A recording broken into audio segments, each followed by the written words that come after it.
ഏതെങ്കിലും ഒരു പോലീസ് ഉദ്യോഗസ്ഥന്റെ തണലിലാണോ CPIയും LDF ഈ കേരളത്തിൽ വളർന്നത്? കയ്യൂരുണ്ട്, കരിവള്ളൂരുണ്ട്, പുന്നപ്രവേലാറുണ്ട്, ഉഞ്ചിയുണ്ട്, കൂത്തുപറമ്പുണ്ട്. ഈ നാട്ടിലെ ജനങ്ങളും അവരനുഭവിക്കുന്ന പ്രശ്നങ്ങൾ ഉയർത്തിപ്പിടിച്ച് നടത്തിയിട്ടുള്ള അനവധിയായ പോരാട്ട സമരങ്ങളുടെ മുന്നിൽ സ്വന്തം നെഞ്ചിന് നേരെ വരുന്ന വെടിയുണ്ട പോലും ഏറ്റുവാങ്ങി ഈ നാടിലെ പ്രശ്നങ്ങൾ ഏറ്റെടുത്ത പ്രക്ഷോഭങ്ങളുടെ സമരങ്ങളുടെ ഭാഗമായ ഒരു പാർട്ടി നേതാവുമാണ് പിണറായി വിജയൻ. ആ പിണറായി വിജയനെ ഇല്ലാതാക്കി CPIഎമ്മിനെ തകർക്കാമെന്നുള്ള നിങ്ങളുടെ ഗൂഢ പദ്ധതിയില്ലേ?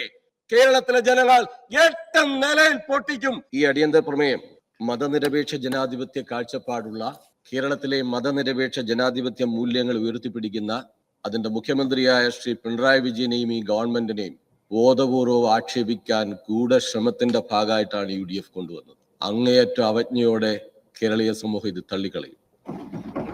സാർ, നേരത്തെ ഭരണപരമായ അനുഭവം ഈ കേരളത്തിലുണ്ടല്ലോ.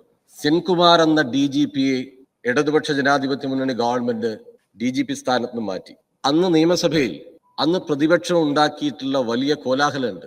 അന്ന് ആ മുഖ്യമന്ത്രി കസേരയിൽ ഇരുന്നുകൊണ്ട് ഇന്നത്തെ മുഖ്യമന്ത്രിയായ സഖാവ് പിണറായി വിജയൻ പറഞ്ഞൊരു വാചകമുണ്ട്, സെൻകുമാർ നിങ്ങളുടെ കൂടെ അല്ല കേട്ടോ, RSSന്റെ കൂടെയാണ്.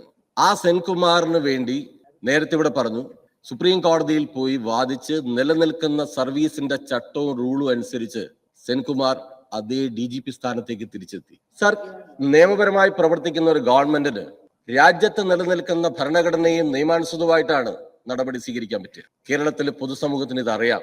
ആവേശം കൊണ്ടോ ഉയർന്നു വരുന്ന ഏതെങ്കിലും ആക്ഷേപങ്ങൾ കൊണ്ടോ ഒരാൾക്കെതിരെ നടപടി സ്വീകരിച്ചാൽ ആ നടപടി നിലനിൽക്കില്ല എന്നുള്ളത് സർവീസ് ചട്ടങ്ങൾ അനുസരിച്ച് ശരിയായിട്ടുള്ള കാര്യമാണ്. സർ, ഇവിടെ ഈ ഗവൺമെന്റ് ചെയ്തത് ആക്ഷേപങ്ങളെ, ഉയർന്നു വന്ന പരാതികളെ പരിശോധിക്കുക എന്നുള്ളതാണ്. സർ, നിയമം നിലനിൽക്കുന്ന ഒരു രാജ്യത്ത് ഒരു ഗവൺമെന്റിന് ചെയ്യാൻ കഴിയുന്ന ഏറ്റവും പ്രധാനപ്പെട്ട കാര്യമല്ലേ? അതല്ല എന്ന് പറയാൻ പ്രഗത്ഭരും പ്രതിഭാശാലികളുമായിട്ടുള്ള UDFന്റെ നേതൃത്വത്തിന് പറയാൻ കഴിയുമോ? ഈ ഗവൺമെന്റ് എന്ത് ചെയ്തു? ഏത് പോലീസുകാരനെ സംരക്ഷിച്ചു? തെറ്റായ ആരെ സംരക്ഷിക്കാനായി ഗവൺമെന്റ് പുറപ്പെട്ടത്? സാർ, മുഖ്യമന്ത്രി കേരളത്തിന്റെ സമൂഹത്തോട് പറഞ്ഞ കാര്യം എന്താ? എല്ലാ വസ്തുതകളും അന്വേഷിക്കും. RSSന്റെ നേതാക്കന്മാരുമായി കൂടിക്കാഴ്ച നടത്തി. തൃശൂർ പൂരവുമായിട്ട് ആക്ഷേപം ഉയർന്നു വന്നു. ആ ആക്ഷേപത്തിന്റെ വസ്തുതകൾ പരിശോധിക്കാൻ ഈ സർക്കാർ തയ്യാറാണ്. 1 മാസം സമയം സംസ്ഥാനത്തെ പോലീസ് മേധാവി തന്നെ ഇത് അന്വേഷിച്ച് പ്രാഥമിക റിപ്പോർട്ട് നൽകി.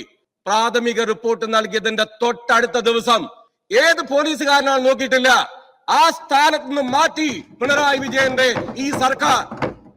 അങ്ങനെ അല്ലാതെ മറ്റൊന്ന് ചെയ്യണ പറയുന്നത്. 3 ടയർ എൻക്വയറി ഗവൺമെന്റ് പ്രഖ്യാപിച്ചു. പൂരം സംബന്ധിച്ചുള്ള ആക്ഷേപം, അത് കലക്കി എന്നുള്ള ആക്ഷേപം. സംഘപരിവാർ അവിടെ ആ പൂര ആരാധനാലയങ്ങളെ കേന്ദ്രീകരിച്ച് വിശ്വാസികളെ സമർത്ഥമായിട്ട് വർഗീയതയിലേക്ക് കടത്തിവിടാൻ ഇന്ത്യയിൽ സംഘപരിവാറിന് വലിയ പ്ലാനും പദ്ധതിയുണ്ട്. ആ പദ്ധതി അവർ നടപ്പിലാക്കി. ആ പദ്ധതി നടപ്പിലാക്കി എന്നാണ് ഉയർന്നു വന്ന ആക്ഷേപം. സുരേഷ് ഗോപി ആംബുലൻസിലേക്ക് അവിടെ വരുന്നു. അതിന്റെ ഭാഗമായിട്ട് അവിടെ ചില പ്രശ്നങ്ങൾ ഉണ്ടാവുന്നു. അത് സംശയകരമാണെന്ന കേരളീയ പൊതുസമൂഹത്തിന്റെ ആ നിലപാടിനോട് ചേർന്നുകൊണ്ടാണ് ഗവൺമെന്റ് 3 ടയർ എൻക്വയറി അതിന്റെ ഭാഗമായിട്ട് പ്രഖ്യാപിച്ചു. അതിന്റെ അന്വേഷണം നടന്നുകൊണ്ടിരിക്കുകയാണ്. ആ അന്വേഷണം നടന്നുകൊണ്ടിരിക്കുന്ന ഒരു ഘട്ടത്തിലാണ് സംഘപരിവാറിനോട് ഏതെങ്കിലും അർത്ഥത്തിൽ സന്ധി ചെയ്യുന്ന പാരമ്പര്യം ഇടതുപക്ഷ ജനാധിപത്യ മുന്നണി ഗവൺമെന്റിനില്ല എന്ന് മലയാളികൾക്കെല്ലാം അറിയാവുന്ന ഒരു കാര്യമാണ്. ആരാണ് ഇത് ഉണ്ടാക്കിയത്? ഞാൻ വിശദാംശങ്ങളിലേക്ക് പോകും. നിങ്ങൾ ചരിത്രം പറയുമ്പോൾ വല്ലാതെ ഇങ്ങനെ പൊള്ളുന്ന കാര്യം എന്താ?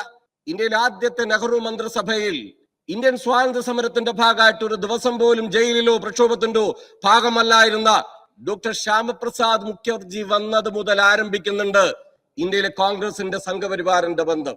14 ഭാഷ അറിയാവുന്ന പണ്ഡിതനായ PV നരസിംഹറാവുവിന് ബാബറി മസ്ജിദിന്റെ മിനാരങ്ങൾ തകർത്ത് തരിപ്പണാക്കുമ്പോ ഒരു ഭാഷയും ആ വായിന്ന് പുറത്തേക്ക് വന്നില്ല. തകർന്നടിഞ്ഞു ഇന്ത്യയിലെ മതനിരപേക്ഷ ജനാധിപത്യത്തിന്റെ ഏറ്റവും പ്രധാനപ്പെട്ട തലം. സാർ, ഇന്ത്യൻ രാഷ്ട്രീയം പിന്നീട് ബാബറി മസ്ജിദിന്റെ തകർച്ചയ്ക്ക് ശേഷം രൂപപ്പെട്ട കാര്യം എന്താ? BJPക്ക് ഉണ്ടായ വളർച്ച എന്താ? ആ വളർച്ചയെ ഒന്നും കാണാതെ നേരത്തെ ഇവിടെ നന്ദേട്ടൻ പറഞ്ഞു 1960 പട്ടാമ്പി ഇലക്ഷൻ. ആ പട്ടാമ്പി ഇലക്ഷൻ ദീൻദയാൽ ഉപാധ്യായ അന്നത്തെ കോൺഗ്രസ് നേതാക്കന്മാർ ഇവരെല്ലാം വന്ന് പ്രസംഗിച്ചു. 732 വോട്ടിന് അന്ന് EM ശങ്കരൻ നമ്പൂരിപ്പാട് മതനിരപേക്ഷ ജനാധിപത്യ കേരളത്തിന്റെ അന്നത്തെ സ്ഥാനാർത്ഥിയായിട്ട് വിജയിച്ചു. തൃശ്ശൂർ പൂരം അല്ലെ? ഞങ്ങൾ വോട്ട് മറിച്ചു അല്ലെ? കഴിഞ്ഞ ലോക്സഭാ ഇലക്ഷനിൽ കിട്ടിയ വോട്ടിന് 86,966 വോട്ട് പോയി. ആരുടേത്? നിങ്ങളുടെ വോട്ട്. കഴിഞ്ഞ തെരഞ്ഞെടുപ്പിൽ ഞങ്ങൾക്ക് കിട്ടിയതിനേക്കാൾ 16,916 വോട്ട് വർദ്ധിച്ചു ഇടതുപക്ഷ ജനാധിപത്യ മുന്നണിക്ക്. 80,000-ലേറെ വോട്ട് പോയ നിങ്ങള് ഞങ്ങളോടിപ്പോ പറയാ തൃശൂർ പൂരം കലക്കി തോൽപ്പിച്ചത് നിങ്ങളാണ്, ജയിപ്പിച്ചത് സുരേഷ് ഗോപിയെ നിങ്ങളാണ് അവിടെ ജയിപ്പിച്ചത്. ആ പാരമ്പര്യം ഞങ്ങളെ തലയിലിടണ്ട. ഇവിടെ ശ്രീ മാത്യു കുഴൽനാട് ഉൾപ്പെടെ നമ്മുടെ സ്വദേശി ജാഗരൺ മഞ്ചിന്റെ സംസ്ഥാന കൺവീനറായ രഞ്ജിത്ത് കാർത്തികേയൻ കേരളത്തിൽ കിഫ്ബിക്കെതിരായിട്ട് ഒരു കേസായിട്ട് പോയപ്പോ അതിന് വക്കാലത്ത് പോയ ബഹുമാനപ്പെട്ട മൂവാറ്റുപുഴ അംഗം ആ വക്കാലത്തുമായിട്ടൊന്നും ഇടതുപക്ഷ ജനാധിപത്യ മുന്നണിക്കെതിരെ വരണ്ട, നിങ്ങളാണ് പോയിട്ട് വാദിച്ചത്. എന്തെല്ലാം അനുഭവങ്ങൾ ഈ കേരളത്തിലുണ്ട്. മലപ്പുറം എന്ന് പറഞ്ഞ ഏതെങ്കിലും ഒരാളുടേതാ? മലപ്പുറം ഈ നാടിൻ്റെതാണ്, ബഹുസ്വരതയുടെ നാടാണ്. ഏതെങ്കിലും ഒരു എയർപോർട്ടില് അതിന്റെ ഭാഗമായിട്ട് ഒരു കേസ്, അതിന്റെ ഭാഗമായിട്ടുള്ള കണക്ക് മുഖ്യമന്ത്രി പറഞ്ഞാൽ ഉടൻ സംഘപരിവാറിന്റെ ആളാണ് മുഖ്യമന്ത്രി എന്നതാണ് നിങ്ങൾ പ്രധാനമായിട്ട് പറയുന്നത്. മുസ്ലിം ഭൂരിപക്ഷ പ്രദേശങ്ങൾ ദേശീയ സുരക്ഷയ്ക്ക് അപകടമാണെന്ന് വിചാരധാരയിൽ എഴുതി വെച്ചത് ഗോൾവാൾക്കറാണ്. ബഹുമാനപ്പെട്ട ബി ശംസുദ്ദീൻ അങ്ങേപ്പുള്ള ഒരാൾ അങ്ങനെ ഒരു കമന്റ് എടുത്തിട്ട് കേരളത്തിലെ ഗവൺമെന്റിനെ മുഖ്യമന്ത്രി ആക്ഷേപിക്കാൻ വന്നത് അങ്ങേയറ്റ അപകടകരവും പരിഹാസകരവുമായിട്ടുള്ള ഒരു നിലപാടാണെന്ന് ഇന്ത്യൻ മുസ്ലിം ലീഗ് ഓർക്കണം. ഇവർ ഒരു ഘട്ടത്തിലും അങ്ങനെ നിലപാട് ഞങ്ങൾ സ്വീകരിച്ചിട്ടില്ല. സാർ, വിധേയത്തിൽ കമ്മീഷന്റെ ഒരു റിപ്പോർട്ടിന്റെ ഒരു ഭാഗം ഞാൻ ഇവിടെ വായിക്കാം. It is not disputed that no one of the leader of the Marxist party look part in these disturbances. It is also the evidence Marxist workers went in a car with the party flag on the 29th evening and advised the people to stop the rioting. ഇത് ഈ പതാക പിടിച്ചു പോയ ആളുടെ പേരാണ് ആ മുഖ്യമന്ത്രി കസേരയിൽ ഇരിക്കുന്ന സഖാവ് പിണറായി വിജയൻ. നിങ്ങൾ ആരെയാണ് ആക്ഷേപിക്കാൻ ശ്രമിക്കുന്നത്? താൽക്കാലിക വിധേയത്തിൽ കമ്മീഷന്റെ റിപ്പോർട്ടിംഗിന്റെ കൺക്ലൂഷന്റെ ഭാഗമാണ് ഞാനിവിടെ പറഞ്ഞത്. അതിന് നേതൃത്വം കൊടുത്ത ആളാണ് പിണറായി വിജയൻ.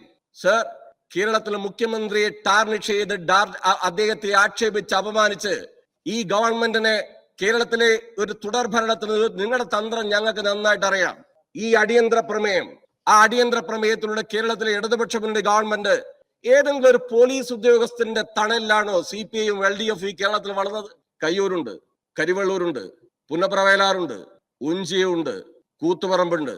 ഈ നാട്ടിലെ ജനങ്ങളും അവരനുഭവിക്കുന്ന പ്രശ്നങ്ങൾ ഉയർത്തിപ്പിടിച്ച് നടത്തിയിട്ടുള്ള അനവധിയായ പോരാട്ട സമരങ്ങളുടെ മുന്നിൽ സ്വന്തം നെഞ്ചിന് നേരെ വരുന്ന വെടിയുണ്ട പോലും ഏറ്റുവാങ്ങി ഈ നാടിലെ പ്രശ്നങ്ങൾ ഏറ്റെടുത്ത പ്രക്ഷോഭങ്ങളുടെ സമരങ്ങളുടെ ഭാഗമായ ഒരു പാർട്ടി നേതാവുമാണ് പിണറായി വിജയൻ.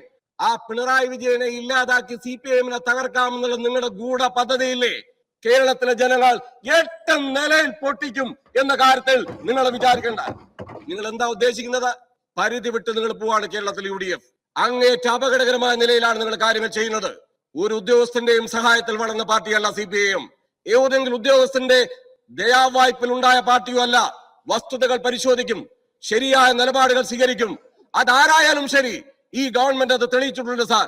ഈ ഗവൺമെന്റ് കൃത്യമായിട്ട് ബോധ്യപ്പെട്ടിട്ടുണ്ട്, എല്ലാ കാര്യങ്ങളും വിശദീകരിച്ചിട്ടുണ്ട്. 3 ടയർ എൻക്വയറി വന്നതിന് ശേഷം എന്താണ് ആ റിപ്പോർട്ടിന്റെ ഭാഗമായിട്ടുള്ളത്? അത് ഏത് ഓഫീസർ ആയാലും LDFന് ഒരു പോലീസ് നയമുണ്ട്, LDFന് ഒരു പോലീസ് നിലപാടുണ്ട്. ആ നിലപാടിനനുസരിച്ചാണ് LDF ഗവൺമെന്റ് പ്രവർത്തിക്കുന്നത്. അത് അട്ടിമറിക്കാൻ ഏതാളായാലും ശരി അവർ അനുവദിക്കുന്ന വിഷയമില്ല. മാഫിയകളുടെ ഫണ്ടും വാങ്ങി 24 ചാനൽ പുറത്തുവിട്ട ഒരു വാദമുണ്ട്. അവിടെ ഹവാല മാഫിയയുടെ ഫണ്ടും വാങ്ങി ചില മുദ്രാവാക്യങ്ങൾ ഏറ്റെടുത്ത് വന്നാൽ അതിനു മുന്നിൽ ഒന്നും സറണ്ടർ ചെയ്യാൻ ഞങ്ങൾ തയ്യാറല്ല എന്ന് സൂചിപ്പിക്കുകയാണ്. ശ്രീമതി KK രമ അങ്ങേക്ക്